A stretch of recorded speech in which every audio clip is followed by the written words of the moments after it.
बहुत सारे मीडिया चाहे ग्रुप ऐसे हैं जो कि बीजेपी को धर्म के आधार पर मानते हैं कि ये पार्टी धर्म के आधार पर। मैं नहीं मानता हूँ कि ये धर्म के आधार पर। कारण क्या है कि यदि धर्म के आधार पर होता तो आडवाणी जी का जब रथ यात्रा निकला था उस समय धर्म का ज्यादा प्रभाव था इंडिया में, है ना। तो फिर आडवाणी को प्राइम मिनिस्टर बनना होता। आप आरएसएस के अंदर जाइएगा तो एक चीज है, वो राष्ट्र को मानते हैं, प्रथम राष्ट्र। वहीं से निकला हुआ ये व्यक्ति था मोदी, समझ में आ गई। वाजपेयी जी भी वहीं से निकले हुए थे। घास काटने वाले से भी पूछो ना, कांग्रेस नो, कहे करप्शन। वो जो कह रहे हैं कि नौकरी हम दे देंगे, 20 महीना का उन्होंने वो किया है कि 20 महीने में मैं सारे परिवार में एक घर में एक सरकारी नौकरी दे दूंगा। इम्पॉसिबल हो नहीं सकता, हो ही नहीं सकता। मैं चिराग को अच्छी तरह जानता हूँ, मैं मिला भी हूँ और चिराग से हमारी दोस्ती भी है। मैं ये मानता हूँ कि चिराग पासवान जैसे नौजवान को बीजेपी को पुटअप कर देना चाहिए, मुख्यमंत्री के सीएम 1-2 साल बाद। सीएम बिहार में क्या लग रहा है इसमें? बिहार तो बिहार है भाई, बिहार तो बुद्ध बिहार है, महावीर का बिहार है, चाणक्य का बिहार है। बिहार जो करता है वो पूरे देश पर प्रभाव पड़ेगा। और मैं बता दूं आपको कि बिहार में जातिगत फैक्टर है। जो ये बोल रहे थे, एक चीज का समर्थन मैं करता हूँ इनका, क्योंकि वो हर किसी के, मैं भी बिहार का रहने वाला हूँ तो मुझे पता है कि बिहार में जातिगत फैक्टर है, लेकिन केवल जाति से नहीं जीता जा सकता है, ये भी एक फैक्टर है। जैसे आप मान लो कि बहुत सारे मीडिया चाहे ग्रुप ऐसे हैं जो कि बीजेपी को धर्म के आधार पर मानते हैं कि ये पार्टी धर्म के आधार पर। मैं नहीं मानता हूँ कि ये धर्म के आधार पर। कारण क्या है कि यदि धर्म के आधार पर होता तो आडवाणी जी का जब रथ यात्रा निकला था उस समय धर्म का ज्यादा प्रभाव था इंडिया पे, है ना। तो फिर आडवाणी को प्राइम मिनिस्टर बनना होता। बिल्कुल सही बात। ये धर्म का प्रभाव नहीं है। आरएसएस से निकले हुए प्रत्येक कैंडिडेट, इस बात को आप मानिए नत मानिए, वो जातिवाद नहीं मानते हैं, वो धर्मवाद भी नहीं मानते। वो क्या मानते हैं? वो राष्ट्र को मानते हैं। आप आरएसएस के अंदर जाइएगा तो एक चीज है, वो राष्ट्र को मानते हैं, प्रथम राष्ट्र। वहीं से निकला हुआ ये व्यक्ति था मोदी, समझ में आ गई। वाजपेयी जी भी वहीं से निकले हुए थे। वाजपेयी जी की तो बात अलग है। वाजपेयी जी थोड़ा बहुत ज्यादा नरम भी पड़ जाते थे, कभी कभी अपना गर्म भी हो जाते थे, तो उनकी छवि अलग थी।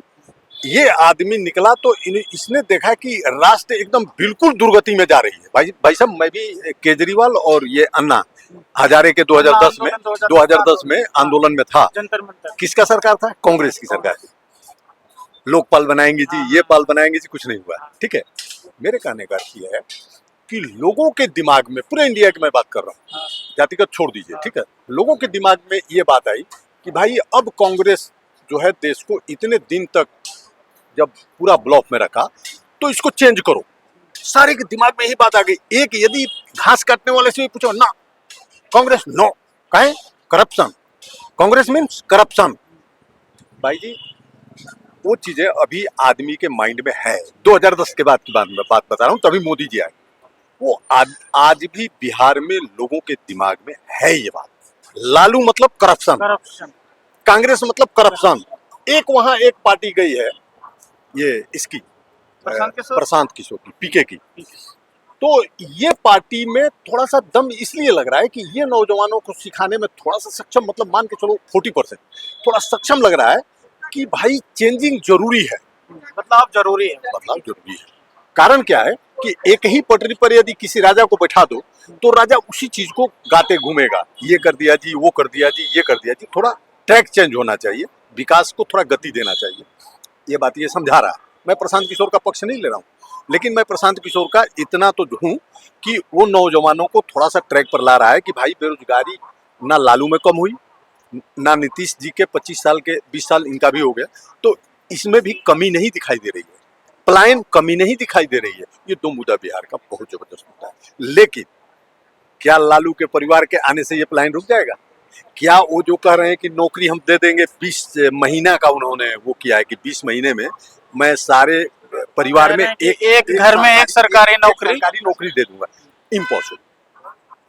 इम्पॉसिबल हो नहीं सकता, हो ही नहीं सकता। कारण क्या है कि आप 3 करोड़ का कहां से नौकरी दोगे? 3-3.5 करोड़ परिवार है मिनिमम, मान के चलो 14 करोड़ का हाँ, पॉपुलेशन है। पॉपुलेशन है ना। आप 3 करोड़ 3.5 करोड़ को छोड़ो, जो आपने पहले बात बोला था पहले पिछले इलेक्शन में 10 लाख को नौकरी देंगे, हाँ। आपको थोड़ा टाइम मिला था बीच में 17-18 महीने जो भी। 19 महीने की सरकार। हाँ, ये कहते हैं कि हम 5 लाख को नौकरी दे दी, पता नहीं क्या कागजी कार्रवाई है क्या नहीं, वो मैं नहीं बता सकता, ठीक है। लोगों को संतुष्टि मिली होगी, हो सकता है। देखो, नौकरी उत्पन्न करना ये तभी संभव है जब एक बहुत बढ़िया लीडर वहां बैठे। मैं नीतीश की भी पक्ष में नहीं बोल रहा हूँ, मैं तेजस्वी के तो बिल्कुल पक्ष में नहीं हूँ, ठीक है जी। मैं ये कह रहा हूँ कि एक ऐसा नेता की जरूरत है बिहार में जो बिहार को पूरा पृष्ठभूमि को चेंज करे, प्लान को रोके। कैसे रोकेगा? उद्यम बना के, उद्यमी बना के, उद्योग लगा के, तो लगावे, एक एक आदमी को जगाए। बिहार था, बिहार मतलब आप समझ रहे हैं, जहां पे सब कुछ संभव है। बिहार मतलब आप बिहार कर रहे हो, आपको कोई फिक्र नहीं है पैसे की, आपको कोई फिक्र नहीं है नौकरी की, आपको कोई फिक्र नहीं।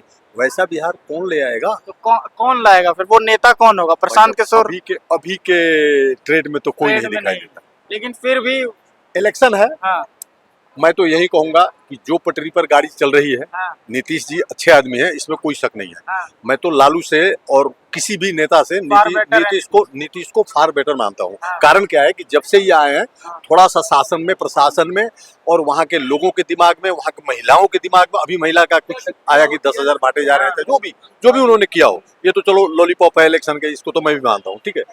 लेकिन जो प्रशासन में उन्होंने काम किया 15 से 20 साल, उन्होंने जो रोड मैप में काम किया, रोड मैप में तो बीजेपी ने काम किया, ये तो मान के चलिए। सड़कों का जाल तो बिछा है। हाँ, पाटन वही नहीं बिछा है, सभी जगह बिछा सभी है। जगह। गडकरी जब से है रोड मिनिस्टर, हाँ। तब से पूरा भारत में रोडों का मैप बढ़ा है और खूब बढ़िया बना है। इसमें कोई आपको विरोधी भी नहीं बोल सकता, ठीक है जी।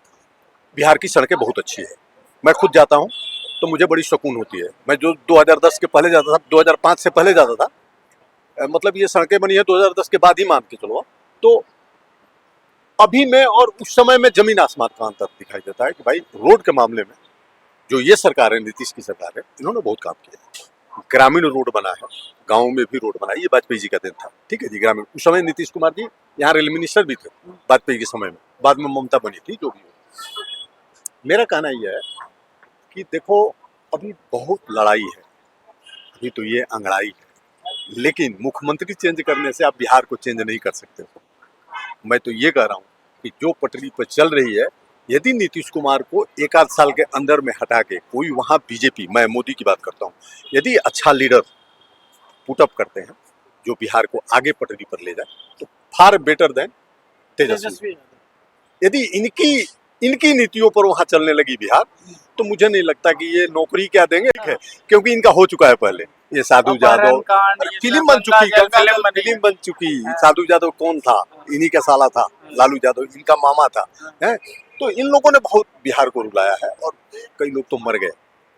आपने सुना होगा लोकसभा में मुद्दा उठा था जब एक गांव में, लखीमपुर या पता नहीं क्या गांव का नाम था, जहानाबाद के डिस्ट्रिक्ट में पड़ता था, वहां गांव में घुसकर जो नक्सलवादी थे, उन्होंने करीब 50 परिवारों को खत्म कर दिया, बच्चे को भी खत्म कर दिया था। यहाँ लोकसभा में उठा था, जिस समय वाजपेयी ने भी, और सब लोग बोले थे लोकसभा। मेरे कहने का अर्थ है कि सर, फिर उस दुर्गति पर जाना है तो फिर तेजस्वी को लाना है, मैं तो यही कहूँगा। क्योंकि जैसे ही ये बनेंगे, वहाँ यादव ग्रुप का जो भी सक्रिय सदस्य है, जो अभी चुपचाप बैठा है, क्योंकि उसको मालूम है कि नीतीश कुमार की सरकार है, बीजेपी की सरकार है, ये छोड़ेगा नहीं, वो एक्टिव हो जाएंगे। वो एक्टिव अपराधीकरण फिर से एक्टिव हो जाएगा। और साधु यादव कोई मरा नहीं है, अभी भी जिंदा है, फिर से उत्पन्न कर देगा, कहेगा अच्छा मौका है कमाने का। उगाही का मौका फिर से जब आपका पेट नहीं भरता है सैलरी से, जब आपको मुख्यमंत्री का इतना फंड दिया जाता है उससे कि आप सत्य पर नहीं आधारित हैं, आप नहीं मतलब रह रहे हैं, आपने चोरी, अभी तो ये 420 के केस इन पर भी, लैंड फॉर जॉब में है, नौकरी के बदले। एक बात बताइए, जब आप पर आरोप है, प्रत्यारोप है, क्या जनता आज के डेट में 10 तो पढ़ी है ना, कम से कम लोग नहीं भी, गरीब भी नहीं पढ़े हैं तो 10वीं क्लास 12वीं क्लास तो पास हो ही रहे हैं, तो 50%, 60%, 70% जनता अब वहाँ भी पढ़ी लिखी हो गई है। तो क्या ये नहीं सोचेगी कि मैं ज्यादा हूँ तो क्यों इसको वोट दूं, जो ये आदमी अभी बरी पर चल रहा है? मेरे दिमाग में भी ये बात आएगी, ठीक है। हम भाषण सुनेंगे सबका, लेकिन हम अपना मन का करेंगे ना। अब खुद तो कुल मिलाकर के वहां पर एनडीए यानी कि मोदी जी का चेहरा और नीतीश कुमार कितनी सीट देंगे? सर जी, एनडीए का सरकार देखो, सीटों का तो मतलब है कि 200 कितना 43 सीट 43 सीटें हैं वहाँ पे, ठीक है। और 100 पर ये खड़े हैं, 101 पर। 101 पे ये खड़े हैं बीजेपी और 100 सीट पे जेडीयू। मेरा मानना है कि दोनों के मिला के हाँ, सरकार बनाने से अच्छा खासा सीट मिल जाएगा। जो सरकार का 100 कितना है ना, 21-22 जो भी, 122, हाँ। हाँ 122 जो भी है, मतलब कंफर्टेबली जीत रहे हैं ये लोग। कंफर्टेबली इनको सीट मिल जाएगी। एनडीए की मैं बात करता NDA हूँ, की जिसमें चिराग भी रहेगा। चिराग भी रहेंगे। मैं तो 29 चिराग सीट पर लड़ रहे का मानता हैं। हूँ। 29 सीट मेरे पर। दिमाग में क्या है, हाँ, आपने पूछा नहीं। हाँ, मेरे दिमाग में एक और बात है। हाँ, मैं चिराग को अच्छी तरह जानता हूँ, मैं मिला भी हूँ, हाँ, और चिराग से हमारी दोस्ती भी है। हाँ, मैं ये मानता हूँ हाँ। कि चिराग पासवान जैसे नौजवान को ना बीजेपी को पुटअप कर देना चाहिए मुख्यमंत्री के सीएम 1-2 साल बाद, सीएम 1-2 साल बाद। होता होगा क्या? अरे अभी पुटअप कर देते मजा ही आ जाता ना। लेकिन उन मानेंगे नहीं, जेडीयू लोग मानेंगे नहीं। और नीतीश कुमार का एक थोड़ा सा चरित्र है, हाँ। अब उसको ये लोग एकदम दबा के वो करेंगे तो जेडीयू भी भाग जाएगा। चक्कर है कि गठबंधन में सब कुछ चलता है, समझ गए ना। इधर का नहीं तो इधर का नहीं, इधर का नहीं तो उधर का नहीं। जैसे इन लोगों ने गठबंधन किया तो इनके गठबंधन में अभी तक पता ही नहीं चल रहा था कि सीट पर कौन खड़ा है, CM कहीं से कौन है, आरजेडी है, कहीं से वो सीएम भी कौन है, नहीं पता चलता। अब तो खैर ऐलान कर दिया, 11 सीट पर ऐसा है जहां आरजेडी बनाम कांग्रेस भी हो रहा है। लड़ रहे हैं, तो बताइए तो इनके गठबंधन का क्या आप कर सकते हैं? ऐसा तो नहीं ना कि बीजेपी भर से जेडीयू लड़ रहे हैं, नहीं लड़ रहे हैं, कोई भी सीट पर नहीं लड़ रहे हैं, कोई भी सीट पर नहीं लड़ रहे हैं, आप पता कर लीजिएगा, ठीक है। और ना जेडीयू बनाम चिराग लड़ रहे हैं, उनको जितना सीट दे दिया गया वो संतुष्ट है, वो बेचारा 29 सीट में खुश होकर अपना गया। उनको अमित शाह ने समझा दिया। देखो इसमें एक आज बीजेपी के बढ़ने का कारण क्या है, कांग्रेस का हरास होने का कारण क्या है? एकता, अखंडता पार्टी के अंदर ये बना के रखना जो अमित शाह ने किया बीजेपी के लिए, वो कोई लीडर नहीं कर सकता। इस बात को आज नड्डा का दिन नहीं है। अमित शाह आज भी किसी भी चीज में फंसी हुई अपने पार्टी को, चाहे किसी से नाखुश है, उसको मनाने का काम यदि कोई करता है तो वो अमित शाह। बुलाया सबको, उपेंद्र कुशवाहा को भी बुलाया, हम पार्टी भी मिला, ये जो अपना मांझी जो खड़े हैं, मांझी जी 6 सीट दे दिए मांझी जी को, दे दिए ना। तो कितना मांग रहे थे, लेकिन उनको संतुष्ट किया ना किसने? 15-20 मांग रहे थे, तो किसने संतुष्ट किया? अमित शाह। मेरे कहने का अर्थ है कि आपके पास एक चाणक्य होना चाहिए, वो चाहे लालू का पार्टी हो, कांग्रेस हो, बीजेपी हो, झारखंड एमएम हो, जेएमएम को इन्होंने नाखुश कर दिया, एक भी सीट नहीं दिया। बताइए तो ये क्या गठबंधन है? जेएमएम अलग चुनाव लड़ने चला गया था 6 सीट, क्यों नहीं जाएगा? उसने अपना इन लोगों को दिया था सीट, लालू को दिया था, लालू जीता भी है। मेरे कहने का अर्थ है कि आप यदि गठबंधन में, अच्छा वो जीता कि नहीं जीता, वो जेल भी गया, लेकिन उसको लोगों ने उसको वहां चाहा, फिर वोट दिया। इसको चाहता। यदि ये ऐसे करके चलता ना तो तेजस्वी को भी लोग चाह रहा था, क्योंकि नौजवान था। मेरा कहने का अर्थ है कि यदि ये लोग मूवमेंट के तौर पर रामविलास पासवान के लड़के को खड़ा कर देना तो आप बम्पर वोट और देखते, आप बम्पर वोट और देखते, तेजस्वी बनाम चिराग हो जाता। और ये जो लड़ाई थी ना, और बीजेपी अपना तमाशा देखता, वहां वोट ही वोट था बीजेपी का। मेरे कहने का अर्थ है कि अब देखो, अब हम तो समझा नहीं सकते, इनकी अपनी मर्जी है। और ये महाराज जी अब डमाडोल है, मतलब 2 साल 3 साल चला ले, इसके बाद चेंज तो करना ही है। यदि ये लोग चेंज करके ला दिया उस नौजवान को, तो उस नौजवान में इतनी शक्ति मैंने देखा है चिराग में। वो दिन रात एक करके 5 लोकसभा सदस्य हैं उसके, अब 5 ही इन्होंने दिया था। 100% स्ट्राइक रेट वो कर देता, अभी भी 100% स्ट्राइक रेट। पार्टी भी बचाई है उन्होंने, समझ रहे हैं, ऐसे नहीं 29 सीट दी है उसको मनाने के लिए, नहीं तो नहीं देते इतना। वो 14-15 मुश्किल था, 35 मांग रहे थे, 29 पर फाइनल हुआ। हाँ 29 फाइनल, तो चलो 5-6 सीट तो कोई बात नहीं। लेकिन मैं तो ये भी कह रहा हूँ, चिराग पासवान को मौका मिलना चाहिए। वो बिहार के बारे में सोचता है, कुल मिलाकर अपने बाप की तरह सोचता है। तो कुल मिलाकर के आप देख रहे हैं कि बिहार में एक बार फिर से एनडीए सरकार कंफर्टेबली बना लेगी, 100% आप देखते रहो। अभी जो है